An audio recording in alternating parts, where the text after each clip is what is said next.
The ultimate shared illusion. How money conquered the world. Imagine this read by a charismatic, slightly witty documentary narrator.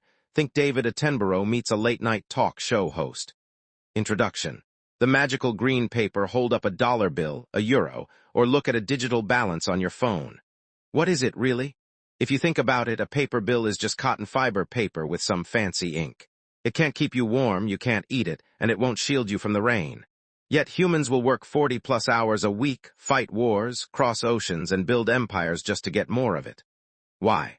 Because money is the most successful, shared myth in human history. It only has power because we all collectively agreed to pretend it does. Here is how that pretend game ended up ruling the world for centuries. Chapter 1. The cow for wheat problem, the pre-money era. Before money, there was the barter system. If you had a spare cow and wanted some wheat, you had to find someone who not only had extra wheat but also desperately wanted a cow. The coincidence of wants. What if the wheat guy wanted chickens instead? You were out of luck. People traded salt, seashells, and giant heavy stones, but carrying a pocketful of salt to buy a house was impractical. Chapter 2. Shiny rocks and imperial power, 600 BCE, around 260 years ago in the ancient kingdom of Lydia, modern-day Turkey. The king had a brilliant idea: standardized coins. They stamped precious metals, like gold and silver, with the king's face. Suddenly, money wasn't just trade, it was power. The Roman Empire expanded because it could pay its soldiers in silver coins. Those soldiers used the coins to buy food, forcing conquered lands to accept Roman currency. The equation of power: no coins equals no army equals no empire. Money became the oxygen of global politics. Chapter 3. The Renaissance and the IOU revolution. Fast forward to the Middle Ages. Carrying chests of gold across Europe was a great way to get robbed by bandits. Enter the merchants of Italy, especially Florence and Venice. They created the first modern banks. Instead of carrying heavy gold, you'd leave your gold in a secure Italian bank, and they'd give you a slip of paper saying, "This guy has 100 gold coins in our vault."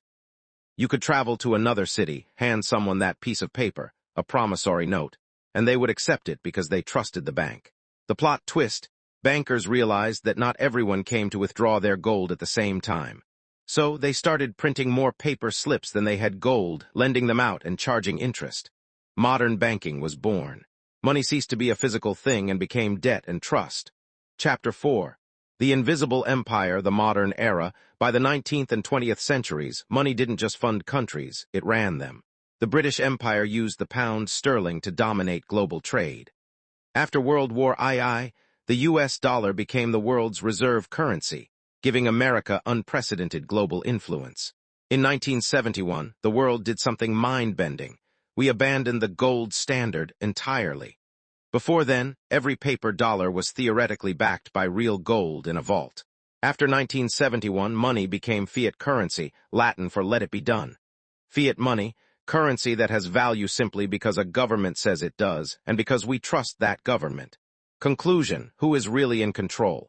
Today, less than 10% of the world's money exists as physical cash or coins. The rest is just ones and zeros on computer servers owned by massive banks. We didn't just invent money to make trading easier. We built a system where money dictates which scientific discoveries get funded, which politicians win elections, how we spend 80% of our waking hours. Money is the ultimate ghost. You can't touch its true value, yet it moves every shipping container, builds every skyscraper, and shapes the course of human history. We created it to serve us, but somewhere along the line, we became the ones serving it. What part of money's history do you find the most surprising? The fact that we used to trade salt, or that our money today is backed by nothing but trust?